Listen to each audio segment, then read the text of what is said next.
enxerga quando olha para o céu? Hoje, é comum pensarmos em telescópios e na conquista de Marte, mas muito antes da tecnologia, o céu era o nosso mapa e a nossa sobrevivência. A astronomia foi o primeiro passo da ciência humana, uma ciência diversa, que infelizmente nem sempre teve todas as suas vozes ouvidas. Me chamo Alex Souza, estudante de Física na Universidade Federal do Pará, do campus de Ananindeua e bolsista do programa Navega Saberes. E hoje, convido você a descobrir como a astronomia vai muito além do que estamos acostumados a ver, mergulhando nas raízes africanas e afro-brasileiras que também desenharam as estrelas. Quando falamos em astronomia, é comum associarmos imediatamente à tecnologia moderna, telescópios avançados, sondas espaciais, agências como a NASA. Mas a astronomia é muito anterior a tudo isso. Ela surge quando os primeiros grupos humanos começam a perceber regularidades no céu. O movimento aparente do Sol indicava ciclos de estações, as fases da Lua organizavam o tempo, determinadas estrelas surgiam sempre na mesma época do ano. Essas observações não eram contemplativas, eram práticas e estavam ligadas à sobrevivência. O físico brasileiro Marcelo Gleiser afirma que a ciência nasce da curiosidade humana diante da natureza. Nesse sentido, o céu foi um dos primeiros espaços de investigação científica da humanidade. No Egito Antigo, por exemplo, o aparecimento da estrela Sírius antecedia a cheia do rio Nilo, fundamental para a agricultura. Os babilônios registravam eclipses e movimentos planetários com impressionante precisão. Os maias desenvolveram calendários baseados em ciclos solares e lunares altamente complexos. Esses exemplos mostram que a astronomia nasce como um conhecimento sistemático, baseado em observação, registro e previsão. No entanto, existe um ponto fundamental. A história da ciência que aprendemos na escola muitas vezes privilegia uma narrativa eurocentrada. O sociólogo brasileiro Muniz Sodré discute como o conhecimento é atravessado por relações de poder. Isso significa que determinadas produções científicas foram legitimadas como universais, enquanto outras foram marginalizadas. Quando estudamos a origem da astronomia, raramente ouvimos falar das contribuições de sociedades africanas. Pesquisadores como Kabengele Munanga ressaltam a importância de reconhecer as matrizes africanas na formação da sociedade brasileira, inclusive na produção de conhecimento.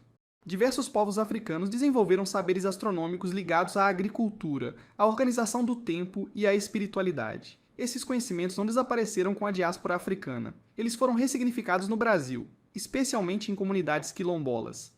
A astronomia afro-brasileira nos convida a repensar a própria ideia de ciência. Ela mostra que ciência e cultura não são opostas, que observação, experiência coletiva e transmissão oral também constituem formas legítimas de produção de conhecimento. Reconhecer isso não diminui a astronomia moderna, ao contrário, amplia nossa compreensão sobre como o conhecimento humano é construído. O céu é o mesmo, mas a forma como o interpretamos revela quem somos e quais histórias escolhemos valorizar.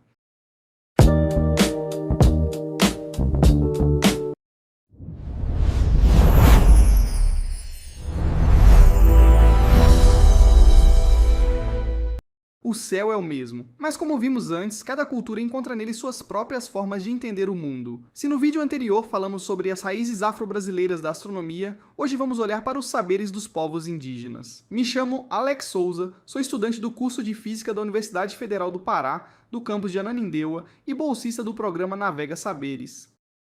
Para os povos indígenas, o céu não é só algo bonito de se ver, ele é uma ferramenta de conhecimento. Os movimentos do Sol, da Lua e das estrelas ajudam a entender o tempo, as estações e os ciclos da natureza. Segundo o antropólogo Claude Lévi-Strauss, os povos indígenas desenvolvem sistemas complexos de pensamento a partir da observação da natureza e o céu é uma das principais fontes desse saber.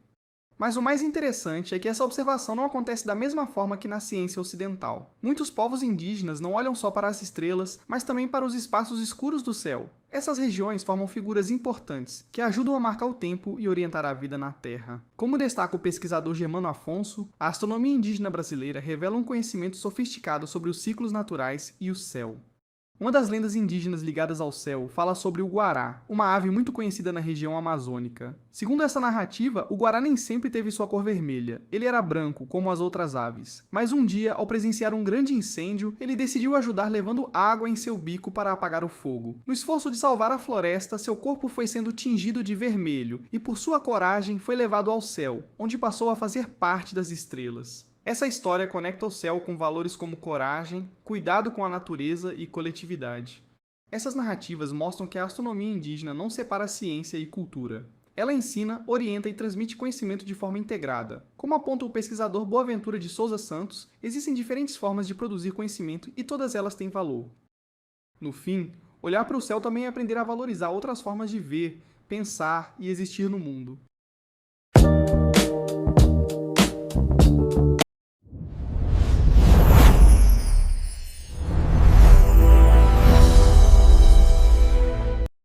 O céu é o mesmo. Mas como vimos antes, cada cultura encontra nele suas próprias formas de entender o mundo. Se antes olhamos para os saberes indígenas, hoje vamos conhecer um pouco mais sobre a astronomia quilombola. Me chamo Alex Souza, sou estudante de licenciatura em Física pela Universidade Federal do Pará, do campus de Ananindeua, e também sou bolsista do programa Navega Saberes.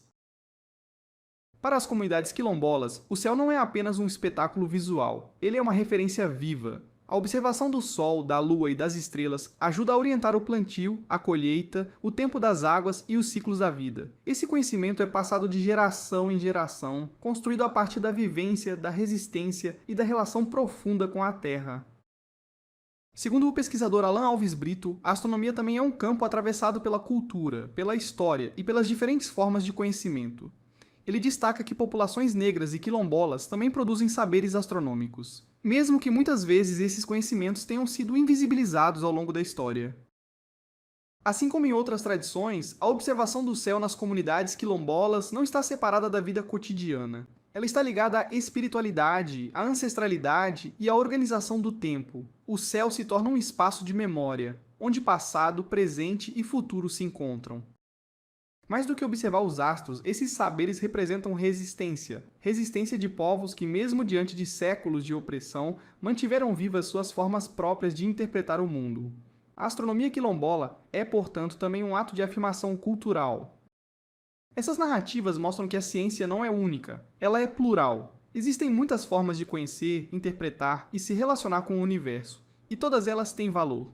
No fim, olhar para o céu também é reconhecer histórias que foram silenciadas e dar a elas o lugar que sempre mereceram.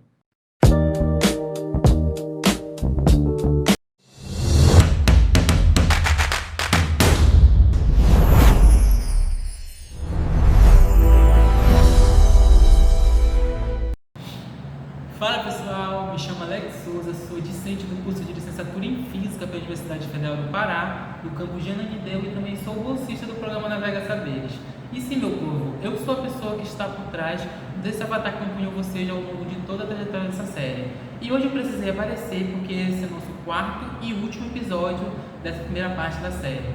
E vamos falar sobre uma experiência muito especial, uma troca de saberes tradicionais que tive durante um evento que aconteceu na comunidade quilombola do Engenho, localizada na cidade de Belém do Pará. Foi justamente esse evento que causou toda a produção e o desenvolvimento dessa série.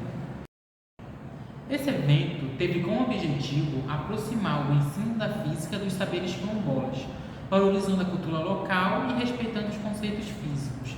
A proposta foi criar um espaço onde não existe apenas quem ensina, mas também quem aprende, através de experimentos de baixo custo.